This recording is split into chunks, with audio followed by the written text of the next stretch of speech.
Motorcycle cost of ownership. I wanted to give an honest evaluation of what it's like to own a motorcycle through only a year after buying the first bike. I decided to learn on a Ducati Scrambler. During COVID, it was the only bike available that I wanted. It was the only safe bike that was available.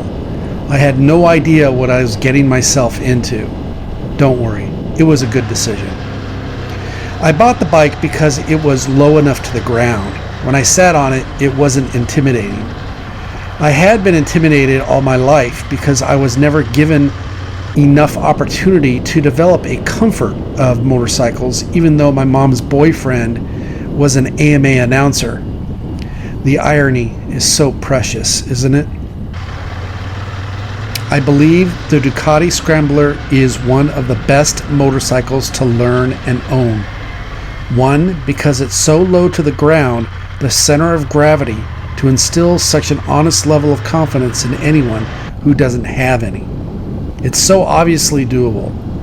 Secondly, its riding potential grows over time. After some 4,000 miles, you not only begin a different perception of the bike, but the engine is broken in, and when you slide it into third or fourth gears, she screams like something you haven't heard before. Did I mention it's air-cooled? What's the difference? The difference is all-encompassing experience you have in air-cooled. What's the difference? The difference is the all-encompassing experience you have on air-cooled. You feel more on air-cooled bikes.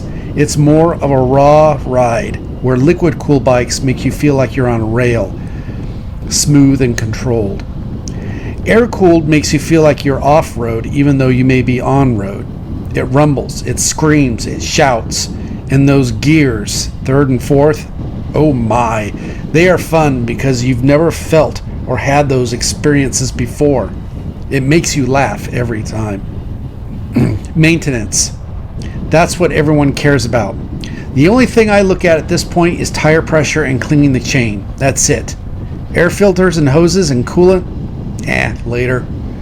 The oil changes cost, but nothing outrageous. Your largest upcoming cost will be tires with the labor to install them. It may cost $400 with labor, but there is always a cost for transportation. How often do you change the tires? Between 4,000 and 10,000 miles, depending on how you ride the bike and the quality of the tire. I'm keeping the Scrambler out of the dirt, as the stock Pirellis are soft and wearing easily to the gravel. For the Scrambler, this is your first concern, tires. The great news is you don't have to change the oil for 7,000 miles. That's a pretty good interval considering the oil is the coolant of the bike. My Yamaha Liquid Cool is every 4,000, but it's a 686cc. The Scrambler is an old Monster 803 air-cooled, tested, tried and true. That's what you want in a bike. An engine reutilized, already tooled up to be manufactured. The engine is more than great. Overall, you just put premium gas in and check the tire pressure.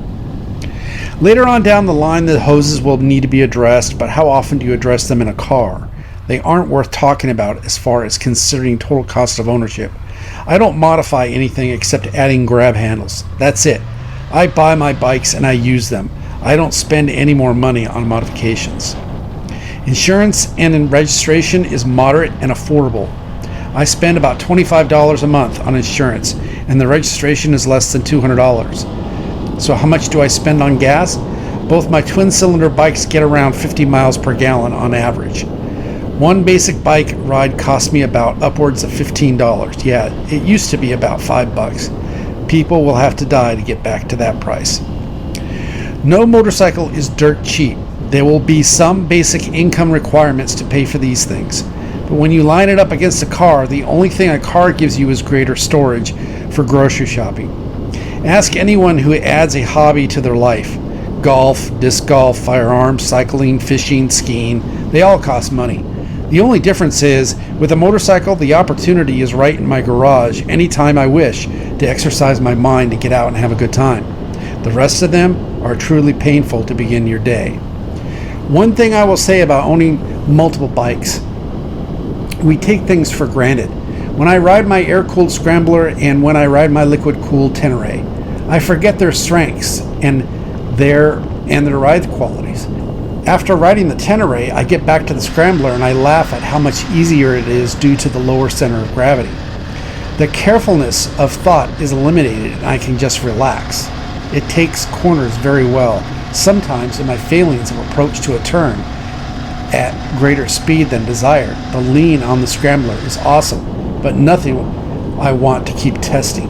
It screams off the line and I know I'm barely scratching its potential. However, when I get back on the Tenere, I understand it's a Princess Ninja assassin quality. It's Batman's weekend ride, and it can tear up any road you like with some skills required.